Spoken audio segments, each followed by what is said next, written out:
biasanya faktor kompetensi ya itu merupakan salah satu faktor yang signifikan. Terutama dari manajer proyeknya harus bisa membaca indikasi-indikasi tersebut.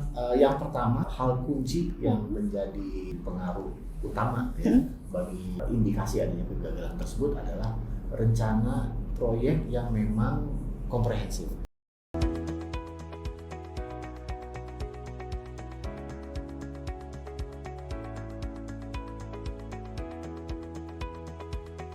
Good day Avenuers, welcome back to Avenue Podcast Projection, Project Management in Online Network.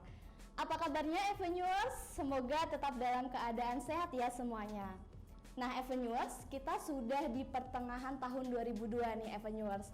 Gimana resolusi yang sudah ditetapkan tahun kemarin, apakah berhasil atau ada indikasi mengalami kegagalan nih dari resolusinya Avenuers?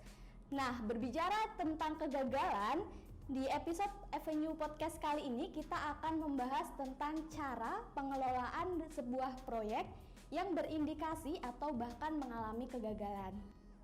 Di sini saya sudah ditemani seorang narasumber hebat. Beliau merupakan seorang praktisi di bidang project management sekaligus di bidang edukasi yang sudah memiliki puluhan tahun pengalaman di bidang project management. Beliau adalah Bapak Dr. Muhammad Ihsan, MT, PMP, PMI, SP, MCP. Selamat pagi Pak Ihsan. Selamat pagi Mbak Dani. Bagaimana kabarnya Bapak? Baik, terima kasih. Alhamdulillah. Sebelumnya saya mengucapkan terima kasih banyak Pak Ihsan karena sudah berkenan untuk sharing kepada teman-teman Avenuers. Mungkin boleh disapa rekan-rekan Avenuers di sana, Bapak.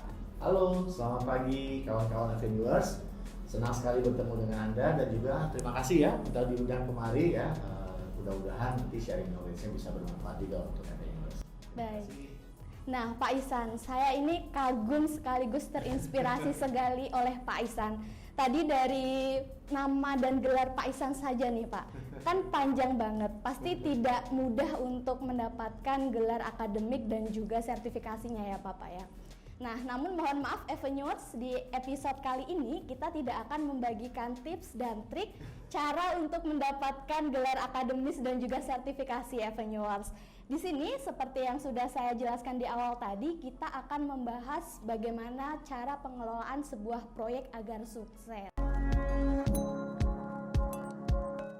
Nah, Pak Ihsan, berbicara tentang proyek nih Pak, pastikan ada proyek yang sukses, namun ada juga proyek yang kurang sukses atau bahkan bisa dibilang gagal gitu ya Pak. Nah Bapak, sebetulnya apa saja sih Pak yang bisa menyebabkan kegagalan dalam suatu proyek? Baik, terima kasih. Menarik ya. Jadi kalau kita bicara tentang kegagalan, berarti definisi dasarnya tidak sukses ya gitu ya. Kesuksesan sebuah proyek memang disebabkan oleh beberapa faktor ya. Salah satu faktornya misalnya dukungan dari manajemen ya, bisa jadi juga kompetensi dari project manager dan juga timnya, proses perencanaan yang baik ya, dan juga teamwork ya, artinya dukungan dari customer-nya dan juga pelaku proyeknya. Nah, kalau kita bicara tentang apa penyebabnya, paling tidak salah satu dari faktor-faktor itu menyebabkan proyek itu menjadi gagal. Tapi kalau ditanya mana yang paling banyak, nah ini menarik nih ya. Biasanya faktor kompetensi ya itu merupakan salah satu faktor yang signifikan ya, artinya project manager itu harus kompeten dia ya untuk bisa menjalankan proyek itu dengan baik sehingga proyeknya bisa menjadi sukses gitu ya. Terus yang kedua biasanya juga dukungan dari organisasi ya yang pastinya sangat membantu ya keberlangsungan proyek tersebut sehingga proyek tersebut bisa sukses ya. Tadi Bapak menyebutkan ada beberapa faktor yang bisa menyebabkan proyek itu gagal. Ya. Tapi sebetulnya Pak Ihsan, parameter proyek dikatakan gagal itu yang bagaimana Pak? Kan ada nih, misalnya indikatornya ada dari cost-nya kah, cost-nya yang over, atau dari schedule-nya yang molor. Nah, parameternya yang bagaimana Pak Ihsan dikatakan proyek itu gagal? Terima kasih Mbak Dani. Jadi begini kawan-kawan, pada dasarnya ada dua perspektif dari kesuksesan sebuah proyek. Yang pertama, kesuksesan secara hasilnya, dan yang kedua adalah kesuksesan secara prosesnya.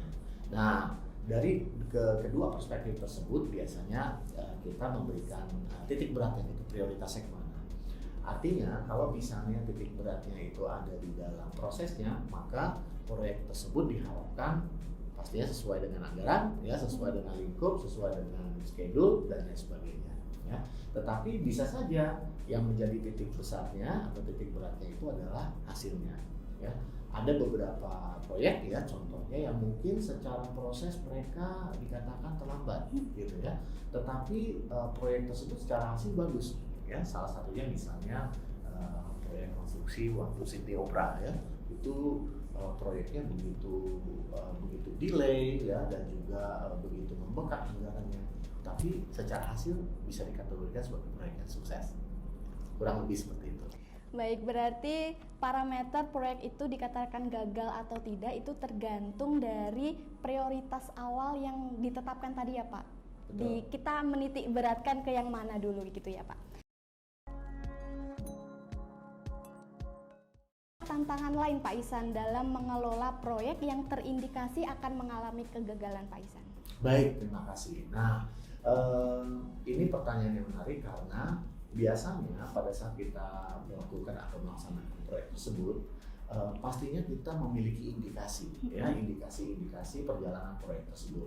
Mungkin pada saat perjalanannya terjadi deviasi. Deviasinya bisa juga dari anggaran, bisa juga deviasinya dari lingkup, bisa juga deviasinya dari biaya misalnya. Akan tetapi deviasi tersebut seharusnya, ya, terutama dari manajer proyeknya harus bisa membaca indikasi-indikasi tersebut, sehingga kalau misalnya sudah terjadi adanya deviasi tersebut, nah, mereka harus bisa menyiapkan strategi-strateginya bagaimana caranya untuk paling tidak memperkecil deviasinya, atau kalau lebih bagus lagi bahkan mengembalikan itu ke rencananya. Terima kasih. Berarti bisa saya simpulkan bahwa tantangan terbesar dalam mengelola proyek yang terindikasi gagal itu adalah bagaimana cara kita membaca indikasi tersebut ya Pak Ihsan ya. Jika sudah ada indikasi nih Pak Ihsan, bagaimana cara atau solusi untuk mengatasi proyek yang gagal tersebut Pak Ihsan? Baik, terima kasih.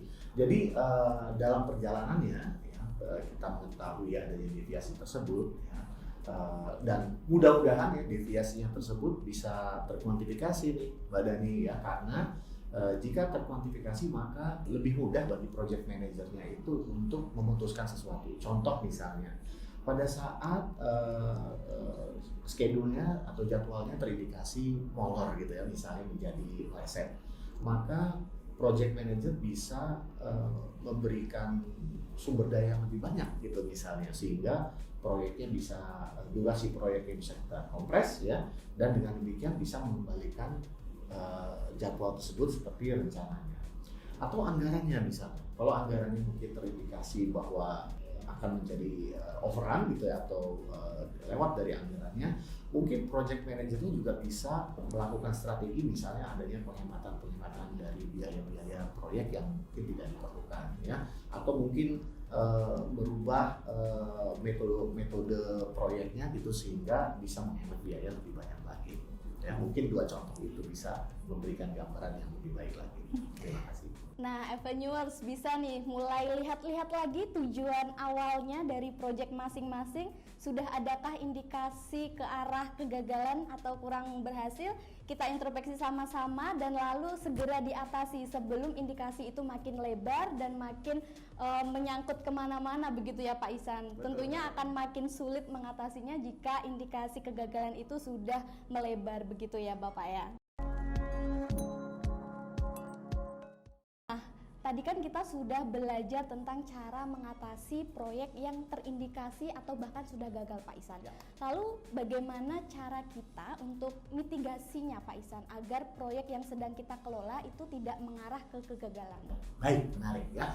Jadi yang pertama, hal kunci yang menjadi pengaruh utama ya bagi indikasi adanya kegagalan tersebut adalah rencana proyek yang memang komprehensif. Yang saya maksud dengan komprehensif di sini adalah rencana proyek yang memang secara implementasinya memungkinkan, ya. Jadi kita tidak membuat janji-janji yang berlebihan gitu bahwa proyek itu bisa dipercepat atau proyek itu bisa dihasilkan dengan baik, yang memang ternyata kita tidak bisa melakukannya. Ya, jadi perencanaan yang komprehensif itu merupakan salah satu faktor utama ya untuk bisa menghindari adanya kegagalan dari proyek tersebut. Terus yang kedua yang tidak kalah penting adalah, nah ini faktor kompetensi ini sangat signifikan juga nih Mbak Dani ya, dengan adanya pelatihan manajemen proyek, dengan adanya knowledge sharing ya, dengan adanya mungkin knowledge platform ya tentang project management, maka diharapkan project management team ya, terutama project manajernya ya gitu, itu bisa mendapatkan pengetahuan yang cukup ya, dan juga diharapkan ya adanya skills ya, kemampuan untuk bisa mengelola lebih baik lagi ya. Jadi saya pikir dua hal penting tersebut bisa dijadikan semacam persiapan ya buat project manager dan juga organisasi proyeknya untuk mengantisipasi adanya kegagalan proyek tersebut. Saya tertarik nih dari pernyataan Pak Ihsan tadi bahwa proyek yang dikatakan gagal itu sebenarnya belum tentu gagal, tapi karena janji atau ekspektasi di awal yang terlalu manis begitu ya. Betul. Pak Ihsan ya.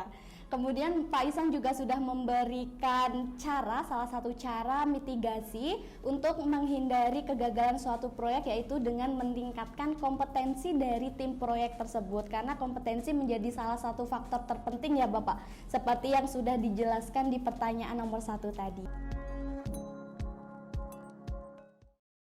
Lalu Pak Ihsan boleh minta tips dan triknya untuk Avenuers Pak Ihsan sebagai profesional terkait cara untuk pengelolaan proyek Bapak. Baik, terima kasih.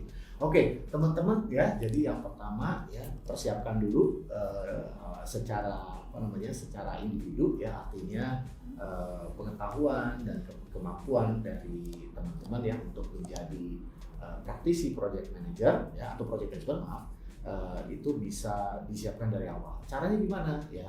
Kita harus belajar ya, kita juga harus mempersiapkan dari diri kita sendiri gitu ya untuk menjadi lebih kompeten lagi.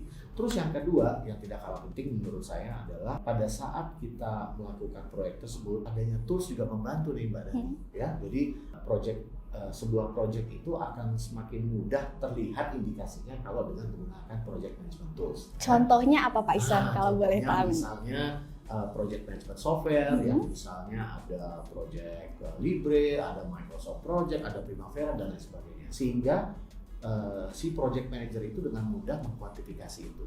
Nah, dengan dikuantifikasikannya indikasi-indikasi tersebut, maka dengan mudah project manager akan mengambil keputusan untuk bisa mengatasi kendala yang ada dalam proyek tersebut. Belajar dan meningkatkan kompetensi, lagi-lagi belajar ya Pak Ihsan ya, untuk kita mempersiapkan diri sebelum terjun ke proyek dan juga untuk mitigasi kegagalan proyek.